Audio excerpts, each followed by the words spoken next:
নমস্কাৰ দৰ্শকসকল মই মধুস্মিতা মহন্তই ইশান নিউজৰ বিশেষ অনুষ্ঠান ডক্টৰ চেম্বাৰৰ অন্যটি খণ্ডলৈ জনাইছো স্বাগতম আৰু প্ৰতিটো খণ্ডতে আমাৰ সৈতে উপস্থিত থাকে একোজনকৈ বিশিষ্ট আৰু অভিজ্ঞ চিকিৎসক আৰু আমি সেই চিকিৎসকসকলৰ সৈতে সেই বিভিন্ন বিষয়সমূহৰ ওপৰত কথা পাতিবলৈ চেষ্টা কৰোঁ আৰু আজিও আমি তেনে এটা গুৰুত্বপূৰ্ণ বিষয় বাছি লৈছো আজি আমি কথা পাতিম কৰ্কট ৰোগৰ বিষয়ে আৰু সাধাৰণতে দেখা যায় মানৱ শৰীৰত যেতিয়া আমাক এটা ৰোগে দেখা দিয়ে শৰীৰত যেতিয়া ৰোগে দেখা দিয়ে আমাৰ শৰীৰত ৰোগে দেখা দিয়াৰ পিছত আমাৰ মনটোত ভয় বা শংকাই বাহ লয় আৰু যদিহে কৰ্কট ৰোগ হৈছে বুলি আমি গম পাওঁ বা কৰ্কট ৰোগ হৈছে বুলি চিনাক্ত হয় তেতিয়া হলে কিন্তু প্ৰত্যেকজন মানুহ মানসিকভাৱে ভাগি পৰে আৰু সাধাৰণতে মানুহৰ এটা ধাৰণা কৰ্কট ৰোগ বুলি ক'লে যে শেষ উত্তৰ মৃত্যু কিন্তু সঁচাকৈ কৰ্কট ৰোগৰ শেষ উত্তৰ মৃত্যু হ'ব পাৰে নেকি বা কৰ্কট ৰোগৰ কোনো উত্তৰ নাই নেকি আমি সকলোখিনি এই বিষয়ে কথা আজি পাতিবলৈ চেষ্টা কৰিম তাৰ উপৰিও কৰ্কট ৰোগ মানে কি বা কৰ্কট ৰোগৰ বিভিন্ন প্ৰকাৰ বা ইয়াৰ চিকিৎসা পদ্ধতিসমূহ কেনেকুৱা আজি আমি গোটেইখিনি কথা পাতিবলৈ চেষ্টা কৰিম আৰু এই সকলোখিনি কথাৰ উত্তৰ দিবলৈ আজি মোৰ সৈতে ষ্টুডিঅ'ত উপস্থিত আছে কৰ্কট ৰোগ বিশেষজ্ঞ ডক্টৰ মৃণাল দাস স্বাগতম জনাইছো আপোনাক আমাৰ ষ্টুডিঅ'ৰ মাজলৈ ধন্যবাদ হয় আৰু যেহেতু আমি আজি কৰ্কট ৰোগৰ বিষয়ে পাতিম গতিকে মই মোৰ প্ৰথম প্ৰশ্ন এটো দি আৰম্ভ কৰিব বিচাৰিছো যে কৰ্কট ৰোগ কি হয় বা কৰ্কট ৰোগৰ প্ৰাৰম্ভিক লক্ষণ আৰু বিভিন্ন প্ৰকাৰ থাকে কৰ্কট ৰোগৰ সেই সম্পৰ্কে আপুনি দৰ্শকসকলক কি ক'ব বিচাৰিব আপুনি প্ৰথমতে কোৱাৰ নিচিনাকৈ আসলে কৰ্কট ৰোগটো আসলে এটা ফোবিয়া মানুহে আসলে এটো কৰ্কট ৰোগত মানুহে আসলে মানে যিমান আক্ৰান্ত হয় নাইবা কৰ্কট ৰোগে মানুহক যিমানখিনি অন্যায় কৰিব পাৰে তাতকৈ এই যে ভয় এই ফোবিয়া হেতুহে আসলে মানুহক বেছিকে মানে লছ কৰে নাইবা এটো বেয়া কৰে কৰ্কট ৰোগ আসলে কৰ্কট ৰোগবোৰ আসলে কি হয় এই কাৰণে খুব বেয়া হয় কিয়কি প্ৰাৰম্ভিক অৱস্থাত কৰ্কট ৰোগবিলাক আসলে সচৰাচৰ ধৰা নপৰে কাৰণ এই কাৰণে ধৰা নপৰে কাৰণ কৰ্কট ৰোগ মেইনলি যদি আপোনাৰ দেহৰ বাহিৰত নহয় যে ধৰি লওক হাতত ভৰিত নাইবা ব্ৰেষ্টত নহয় এই যদি পেটৰ ভিতৰত থাকে সচৰাচৰ ই কোনো লক্ষণ নেদেখুৱায় যেনেকৈ আপোনাৰ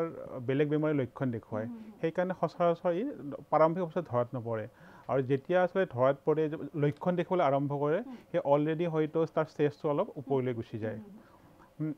সেইকাৰণে আজিকালি মানে কি হয় আজিকালি কৰ্কট ৰোগবোৰ বেছিকৈ ধৰাত এইকাৰণেই পৰিছে আজিকালি মানুহে যদি হেল্থ চেকআপ কৰে কিবা এটা কাৰণতে মানে কি আল্ট্ৰাচাউণ্ড কৰে চিটি স্কেন কৰে সেইবোৰ কাৰণতে আজিকালি কৰ্কট ৰোগবোৰ আগৰ তুলনাত বহুত প্ৰাৰম্ভিক অৱস্থাত ধৰা পৰা হৈছে কৰ্কট ৰোগৰ মই আপোনালোকে কোৱা হিচাপত প্ৰাৰম্ভিক লক্ষণসমূহৰ ভিতৰত যদিহে বহুত এইটো আৰ্লি ষ্টেজত থাকে এইটো ইয়াৰ একো লক্ষণ সচৰাচৰে নাথাকে আৰু যেতিয়াই যদি আপোনাৰ এইটো অলপ এডভান্স ষ্টেজলৈ গুচি যায় তেতিয়া মানে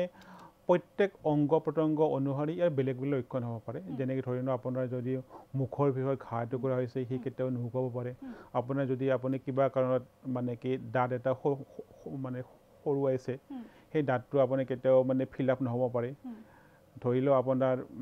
ব্ৰেষ্টৰ যদি আপোনাৰ কেঞ্চাৰ হৈছে তাত আপোনাৰ হয়তো কিবা গুটি নাইবা লাম্বা পাব পাৰে নাইবা আপোনাৰ যদি বহুদিনৰ পৰা আপোনাৰ যদি আপোনাৰ বয়স 40ৰ ওপৰত হয়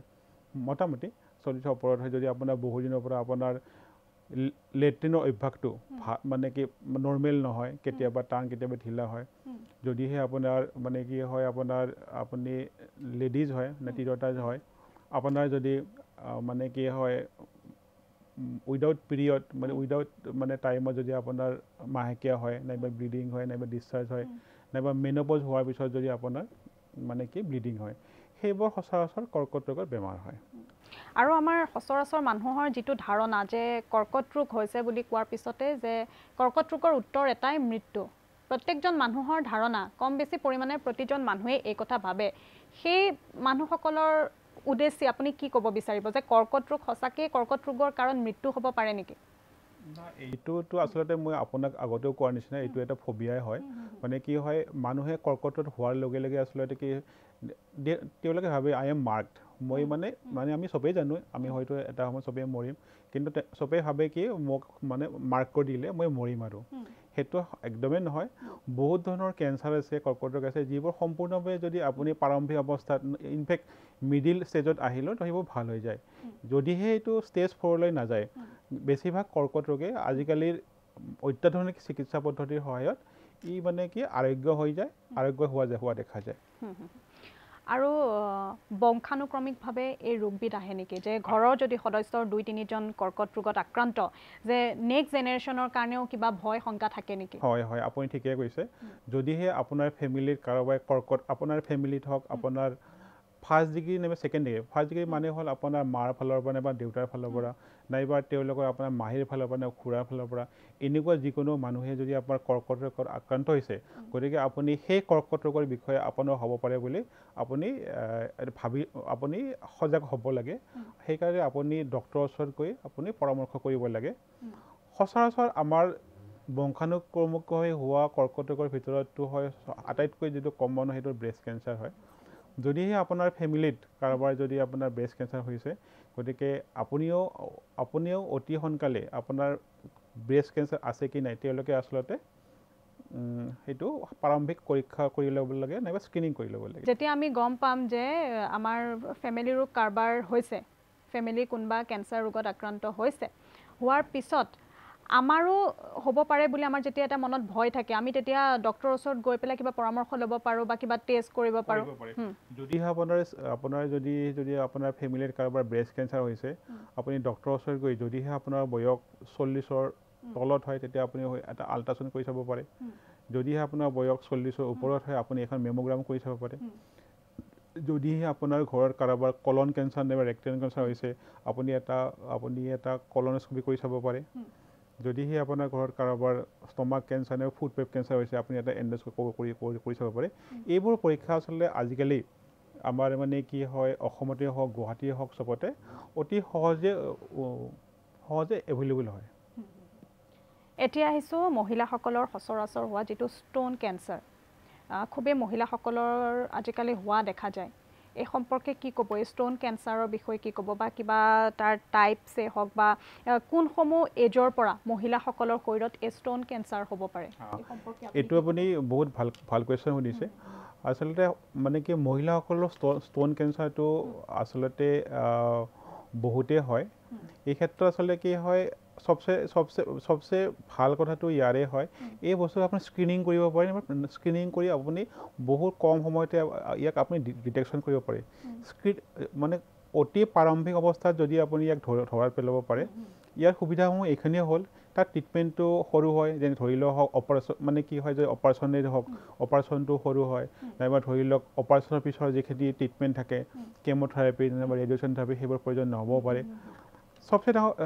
সবচে ভাল কথাটো হ'ল ব্ৰেষ্ট কেঞ্চাৰ যিটো হয় স্ক্ৰিনিং কৰিবলৈ যিটো খৰচ হয় সেইটো একদম নিতান্তই বহুত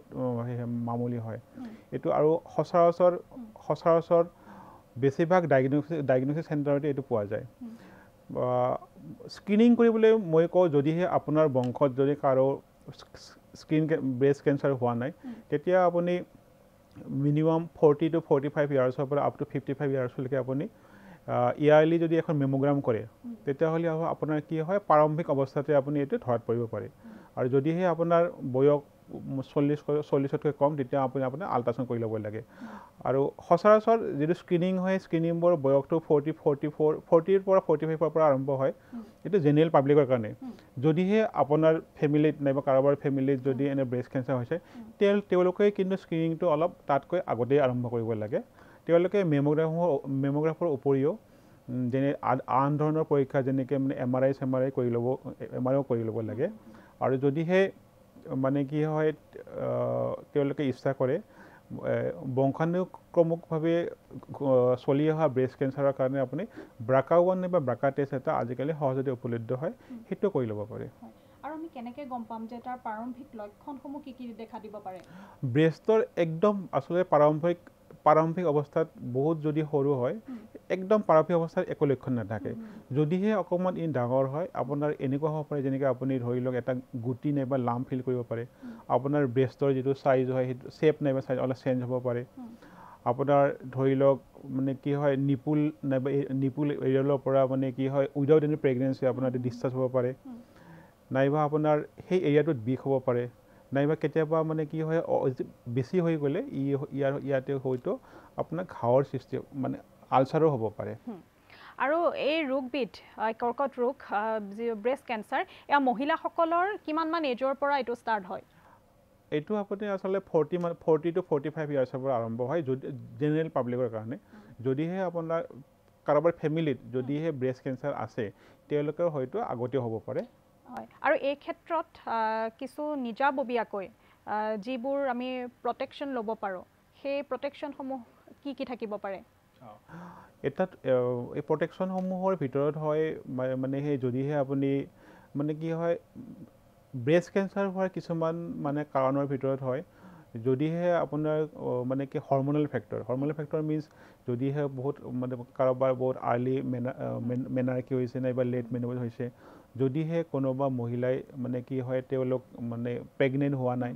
আৰু মানে কি প্ৰেগনেণ্ট হোৱাৰ পিছত বহুত মানে কি হয় মানে মানে নৱজাতক শিশুক গাখীৰ খোৱা নাই নৱজাতক শিশুক গাখীৰ খোৱালেও বহু মানে কি হয় ই ব্ৰেষ্ট কেঞ্চাৰ প্ৰিভেনশ্যন কৰা বুলি কয় হয় 2 নম্বৰ কথা হয় আমি মানে কি হয় ৰেডিয়েশ্যনৰ পৰা যিমান পাৰোঁ আপুনি আঁতৰি থাকিব লাগে হয় আৰু এতিয়া মই আৰু এটা বিষয় জানিব বিচাৰিছোঁ যে চাৰ্ভাইকেল কেঞ্চাৰ বুলি কয় সেই চাৰ্ভাইকেল কেঞ্চাৰ কি বা ইয়াৰ প্ৰাৰম্ভিক লক্ষণ কি সেইসমূহ কি চাৰ্ভাইকেল কেঞ্চাৰটো হ'ল আচলতে আমাৰ ইণ্ডিয়াৰ ভিতৰত যদি মহিলাসকলৰ ভিতৰত আপুনি ভাবে ই আচলতে বেচিকেলি মানে ৰুৰেল এৰিয়াত মানে গাঁও ভিত্তিক এৰিয়াত সবচে কমন কেঞ্চাৰ মানে হ'ল চাৰ্ভাইকেল কেঞ্চাৰ আৰু যদি আপুনি আৰ্বান এৰিয়াত আহে মষ্ট কমন কেঞ্চাৰ হ'ল ব্ৰেষ্ট কেঞ্চাৰ চাৰ্ভাইকেল কেঞ্চাৰৰ আচলতে কি হয় বহুত ধৰণৰ কাৰণ থাকে ধৰি লওক যদি কাৰোবাৰ হাইজিন ঠিক নাথাকে নাইবা এটা HPV বুলি এটা ইনফেকশ্যন পৰাও হ'ব পাৰে যদি হ'ব পাৰে ইয়াৰ প্ৰাৰম্ভিক লক্ষণসমূহ এইটোৱে হ'ল আপোনাৰ মানে কি হয় উইদাউট এনি আপোনাৰ ৰিজন আপোনাৰ যদিহে আপুনি মানে কি আপোনাৰ মেন'পজ হোৱা নাই ইন বিটুইন আপোনাৰ পিৰিয়ডৰ মাজত আপোনাৰ ব্লিডিং হ'ব পাৰে নাইবা কেতিয়াবা আপোনাৰ যদি আপোনাৰ মেন'পজ হৈছে মেন'পজৰ পিছত আপোনাৰ ব্লিডিং বন্ধ হৈ মানে যেতিয়া আপোনাৰ মাহেকীয়া বন্ধ হৈ যায় আকৌ ব্লিডিং মাজে মাজে হ'ব পাৰে নাইবা কেতিয়াবা আপোনাৰ ডিছচাৰ্জ হ'ব পাৰে এইবোৰে প্ৰাৰম্ভিক কাৰণ হয় এজন আপুনি কৰ্কট ৰোগ বিশেষজ্ঞ হিচাপে এইটো ভাবেনে যেতিয়া আমি এজন ৰোগী আমি ফাৰ্ষ্ট ষ্টেজতে আমি গম পাওঁ বিভিন্ন পৰীক্ষা কৰি যে আমাৰ কৰ্কট ৰোগ হৈছে সেই ফাৰ্ষ্ট ষ্টেজত গম পোৱাৰ পিছত সেই ৰোগীজন সম্পূৰ্ণৰূপে ৰোগীজন আৰোগ্য হয়নে আপুনি ভাল কথাই কৈছে দৰ্শকক মই ক'ব বিচাৰিছোঁ যে যদিহে কৰ্কট ৰোগক আমি জেনেৰেলি আপুনি 1 পৰা 4 4টা ষ্টেজত ভাগ কৰোঁ 1 2 3 4 সচৰাচৰ যিটো 1 আৰু 2 আমি ভাবোঁ সেইবোৰ সচৰাচৰ মানে আমি প্ৰাৰম্ভিক ষ্টেজতে ভাবোঁ যিটো 3 হয় সেইটো আমি মিডিল ষ্টেজত ভাবোঁ আৰু 4টো সচৰাচৰ 4টো হয় মানে কি লাষ্ট ষ্টেজ বুলি ভাবোঁ যদিহে কোনোবা পেচেণ্টে মানে ফাৰ্ষ্ট নাইবা ছেকেণ্ড ষ্টেজত আহে তেওঁলোক ভাল হোৱাৰ সম্পূৰ্ণভাৱে ভাল হোৱাৰ বহু শতাংশই গেৰাণ্টি থাকে যদিহে তেওঁ থাৰ্ড ষ্টেজত আহে সেইবোৰ মানুহৰো বহুত ভাল হোৱাৰ চান্স থাকে কিন্তু তেওঁলোকৰ মানে অলপ যিটো ট্ৰিটমেণ্ট পদ্ধতি অলপ দীঘলীয়া হয় যে ধৰি লওক বহুতে হয়তো প্ৰথমতে কেম'থেৰাপি ল'ব লগা হ'ব পাৰে বহুতে হয়তো প্ৰথমতে ৰেডিয়েশ্যন থেৰাপি হ'ব লগা হ'ব পাৰে বহুতে আকৌ অপাৰেশ্যনৰ পিছত নাইবা মানে কি আপোনাৰ কেঞ্চাৰ অনুযায়ী অপাৰেশ্যনৰ পিছত হয়তো কেম'থেৰাপি নাইবা ৰেডিঅ'থেৰাপি দুয়োটা নাইবা যিকোনো এটা ল'ব লগা হ'ব পাৰে আধুনিক চিকিৎসা বিজ্ঞানত কেঞ্চাৰ ৰোগ আপুনি সম্পূৰ্ণ নিৰাময় বুলি ভাবেনে সম্পূৰ্ণ নিৰাময়টো যদি কৰিব গ'লে ভুল কোৱা হ'ব মই আপোনাক আগতেই কোৱা হিচাপত যদিহে ই প্ৰথম নাইবা ছেকেণ্ড ষ্টেজত থাকে ই ভাল হোৱা সম্পূৰ্ণ ভাল হোৱা বহুতেই চান্স থাকে মানে বহুত শতাংশই চান্স থাকে কিন্তু আপুনি এইটো এবাৰ যদিহে আমি সচৰাচৰ মানে কি হয় বেমাৰটো এবাৰ ট্ৰিটমেণ্ট হোৱাৰ পিছত আমি 5 বছৰৰ মানুহলৈ তেওঁলোকক আমি ভালকৈ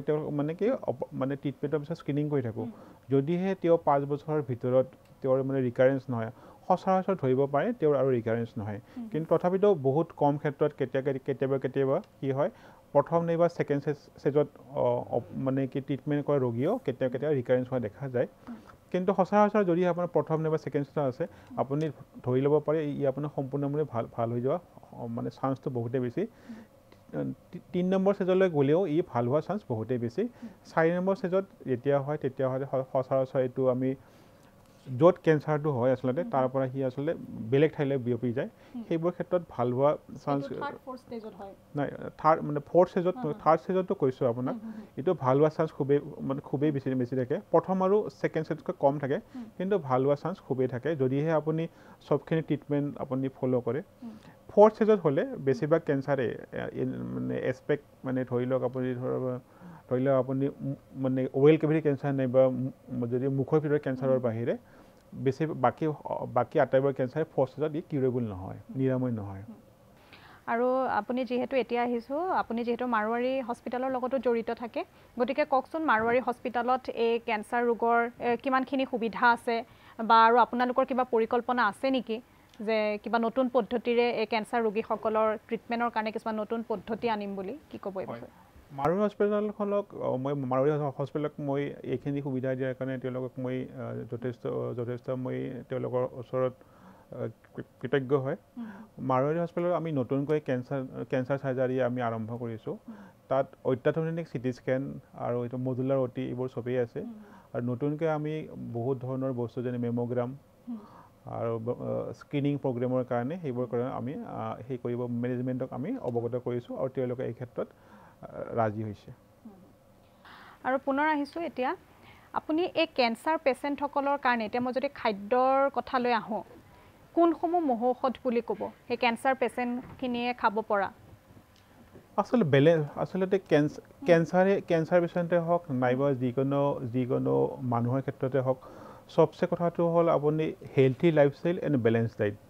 হেল্থি লাইফষ্টাইল মানেই হওক আপুনি ধৰি লওক আপুনি যদি কমচে কম গোটেই দিনটোৰ ভিতৰত 40 নাইবা 45 মিনিট আপুনি যদি এটা ৱাক নাইবা জগ কৰিব পাৰে যদিহে আপুনি স্মকিং নাইবা এলকহলৰ পৰা আপুনি স্মকিংটো সম্পূৰ্ণ দূৰত থাকিব পাৰে এলকহলো আপুনি ধৰি লওক মিনিমাম নাইবা মডাৰেট মানে মাত্ৰাটো ঠিকেই অলপ আপুনি এক্সেপ্ট কৰি ল'ব পাৰে কিন্তু স্মকিংটো not at all required 2 number কথা আপুনি মানে কি হয় বেছি ধৰণৰ স্পাইচি বস্তু খাব নালাগে আৰু যিমান পাৰে সিমান ফাইবাৰযুক্ত মানে আহাৰ খালে ভাল হয় আৰু কয় যে ধপাত এলকহল আদিৰ জৰিয়তেও এই ৰোগৰ চান্সেছ থাকে বহুত থাকে এইসমূহৰ বাবে এইবোৰৰ উপৰিও আৰু কি কাৰক হ'ব পাৰে কেঞ্চাৰৰ কাৰকৰ ভিতৰত আপুনি মানে যদি কয় বাকী ধৰণৰ ধৰক আপুনি মই যেনেকৈ ক'লোঁ যদিহে আপুনি ফাইবাৰযুক্ত আহাৰ নাখায় সেইবোৰ এটা আপোনাৰ ষ্টমাকৰ কেঞ্চাৰ হ'ব পাৰে ৰেডিয়েশ্যন যদি আপুনি অনবৰতে হকে বিহকে যদি আপুনি চিটি স্কেন নাইবা এক্সৰে ধৰণৰ কৰি থাকিব পাৰে ৰেডিয়েশ্যন তাৰ ফলতো আপোনাৰ কেঞ্চাৰ হ'ব পাৰে আৰু এজন চিকিৎসক হিচাপে এই কেঞ্চাৰ ৰোগৰ পৰা আমি বাচিবলৈ দৈনন্দিন আমি কোনবোৰ আমাৰ বদ অভ্যাস সেইবোৰ আমি পৰিহাৰ কৰিব লাগিব মই আগতেও কৈছোঁ আকৌ মই ৰিপিট কৰিছোঁ আপুনি যদি হেল্থি লাইফষ্টাইল লয় আৰু যে বেলেঞ্চ ডাইট খায় হেল্থি লাইফষ্টাইল মানেই হ'ল আপুনি যেনেধৰণৰ কৈছোঁ সদায় ৰাতিপুৱা হৈ জগিং কৰা নাইবা যিকোনো এটা ফিজিকেল এক্সাৰচাইজ কৰা ধৰি লওক আপুনি স্মকিং একদমেই বাদ দিয়ক এলকহল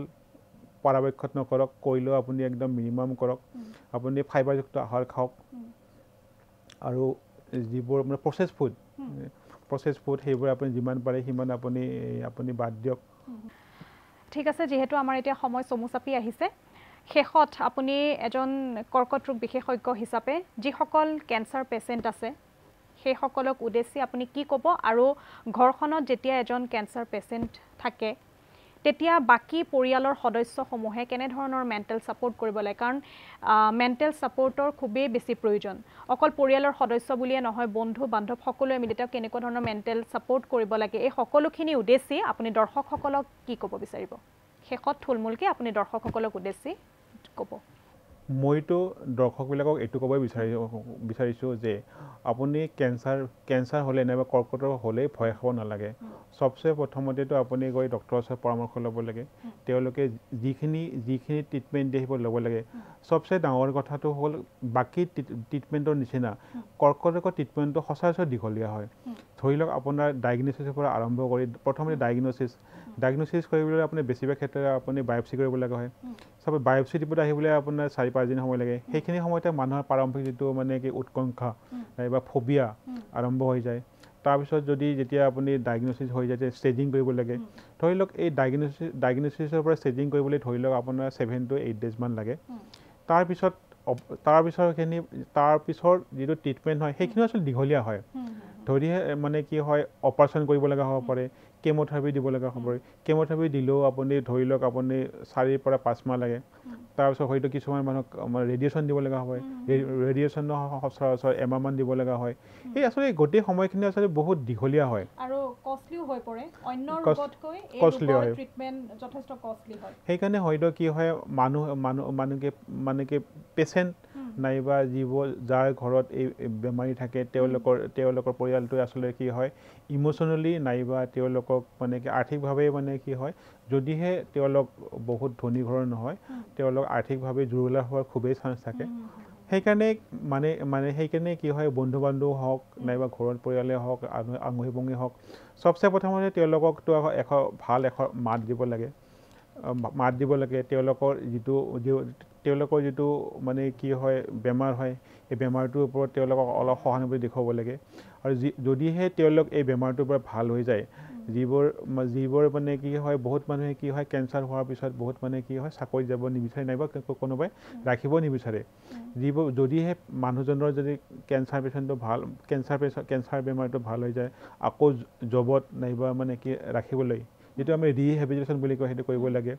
কিছুমান আপোনাৰ NGO আছে যিবোৰ এইবোৰ কেঞ্চাৰ পেচেণ্টক হেল্প কৰে মানসিকভাৱেও হেল্প কৰে তেওঁলোকক ৰিহেবিলিটেশ্যনতো হেল্প কৰে নাইবা তেওঁলোকক ফাইনেন্সিয়েলিও হেল্প কৰে আৰু সদায় এই কেঞ্চাৰ বস্তুটোৱে যদি মনৰ ভিতৰত নাথাকে তাৰ কাৰণে হয়তো আপুনি বেলেগ ধৰণৰ যেনে যোগা হওক মেডিটেশ্যন হওক সেইবোৰ কৰিব লাগে আৰু সকলোতকৈ বেছি পৰিয়ালৰ ছাপোৰ্টটো লাগিবই পৰিয়ালৰে হওক ফ্ৰেণ্ডৰে হওক ছাপোৰ্টটো খুবেই বেছি আৰু আপোনাৰ কথাখিনিৰ পৰা যথেষ্ট উপকৃত হ'ব দৰ্শকসকল আৰু ইমান ব্যস্ততাৰ মাজতো আমাক ইমানখিনি সময় দিয়াৰ বাবে অশেষ ধন্যবাদ আৰু দৰ্শকসকল পুনৰ অন্য এটি খণ্ডত লগ পোৱাৰ প্ৰতিশ্ৰুতিৰে আজি অনুষ্ঠানৰ পৰা মই ইমানতে বিদায় লৈছোঁ ধন্যবাদ